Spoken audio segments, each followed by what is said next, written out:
Assalamualaikum warahmatullahi wabarakatuh. Dengan Mbak siapa, Mbak? Narti. Mbak Marti. Mbak Marti kuliah, kerja atau kerja di mana? Kerja di BUMN. Oh, di BUMN. Apa sih Mbak yang mau Mbak tanyain gitu? Iya, kalau ini saya suka sholat jamaah kan ya, tapi saya terlambat. Itu gimana ya? Saya belum paham tuh. Assalamualaikum warahmatullahi wabarakatuh. Alhamdulillahi rabbil alamin. Wal aqibatu lil muttaqin. Wassalatu wassalamu alal mursalin. Wa ala alihi wa sahbihi ajma'in. Amma ba'du. Alhamdulillah. Summa alhamdulillah. Di pagi hari ini kita masih menikmati aneka ragam fasilitas hidup dan kehidupan yang Allah pinjamkan, Allah berikan kepada kita secara gratis.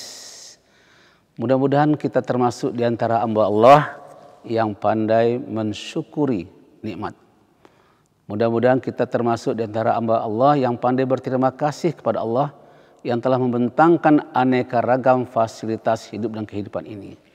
Dan mudah-mudahan kita dapat memanfaatkannya dengan sebaik-baiknya. Menjawab pertanyaan dari Ibu Narti. Ibu Narti ini salah seorang karyawan ataupun pegawai dari Badan Usaha Milik Negara atau BUMN di Jakarta. Ibu Narti bertanya tentang sholat yang terlambat. Artinya kalau dalam istilah fikih sholat masbuk. Jadi kalau ada seseorang yang ingin sholat berjamaah sementara sholat sedang berjalan, dia datang kemudian ingin bergabung, nah itu namanya masbuk. Jadi orang yang terlambat mengikuti sholat berjamaah itu disebut dengan masbuk. Pertanyaan Ibu Narti adalah bagaimana cara mengikuti sholat yang masbuk tadi itu, orang yang terlambat datang. Ya, ketika seorang datang mungkin sholat sedang berjalan, sedang rukuk barangkali, atau sedang sujud, atau sedang duduk antara dua sujud. Lalu kita datang, bagaimana cara kita mengikutinya?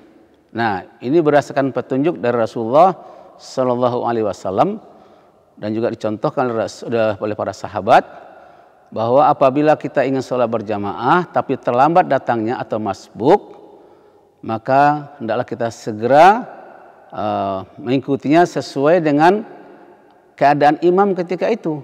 Jadi artinya imam dan jamaah lain sedang duduk, ya kita duduk langsung takbir Allahu Akbar. Nah, terus langsung duduk kalau sedang duduk, atau kalau sedang sujud ya sujud langsung sujud. Jadi jangan menunggu imam dan jamaah berdiri dulu sempurna baru kita takbir. Ya kalau bisa semua kesempatan dalam keadaan bagaimanapun imam dan jamaah yang lain sedang melakukan apa saja, sedang ruku ataupun sedang sujud, ya kita langsung takbir, langsung ikuti gerak-gerak yang sedang berlangsung seperti itu. Ya. Jadi dan tidak perlu mencolek-colek lagi.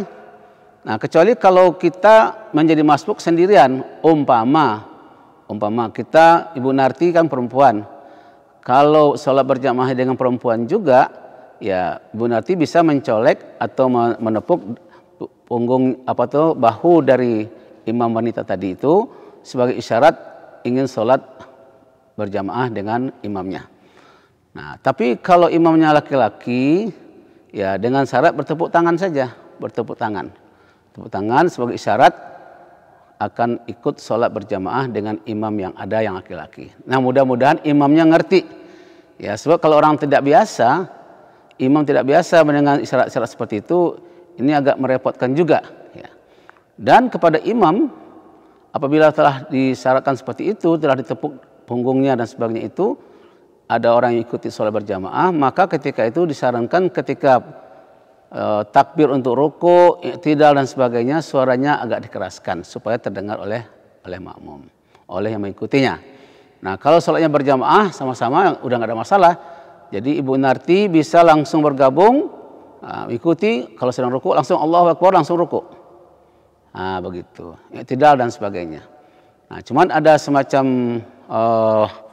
pengetahuan yang perlu kita ketahui juga, bahwa apabila kita mengikuti imam sedang sujud, ya artinya sudah selesai ruku dan sudah i'tidal lalu dia sujud, maka sujud kita lalu duduk antara dua sujud dan berdiri lagi itu tidak dihitung satu rakaat. Tapi kalau Ibu Narti sempat ruku bersama imam atau jamaah lainnya, entah di rakaat keberapa pun, itu dihitung satu rakaat. Nah, kalau sholatnya sholat zuhur 4 rakaat, kita masuk ketika imam sedang ruku dan kita sempat juga ruku bersama, ya sudah, berarti sempurna itu sholatnya 4 rakaat. Nah, tapi kalau dapatnya pada rakaat kedua, pada rakaat pertama itu imam dan makmum lainnya sedang sujud, maka kita nanti baru belum dihitung satu. Nanti setelah selesai imam assalamualaikum kanan assalamualaikum kiri dengan jamaah lainnya, kita menambah 1 rakaat lagi. Mudah-mudahan apa yang saya sampaikan ini bisa dipaham dengan baik, ya, dimengerti oleh Bu Narti, dan saya sangat menghargai sikap Bu Narti yang ragu dalam melaksanakan ibadah ini bertanya, ya, daripada berspekulasi atau bersikap pura-pura tahu. Itu tidak. Jadi harus meyakinkan. Jadi dalam beribadah ini harus yakin betul mana yang bisa kita kerjakan, mana yang tidak bisa kita kerjakan, mana yang boleh dan mana yang tidak boleh. Itu harus kita mengerti. Terima kasih Bu Narti. Mudah-mudahan semua amal ibadah Ibu Narti diterima Allah Subhanahu wa taala. Amin. Terima kasih. Wassalamualaikum warahmatullahi wabarakatuh.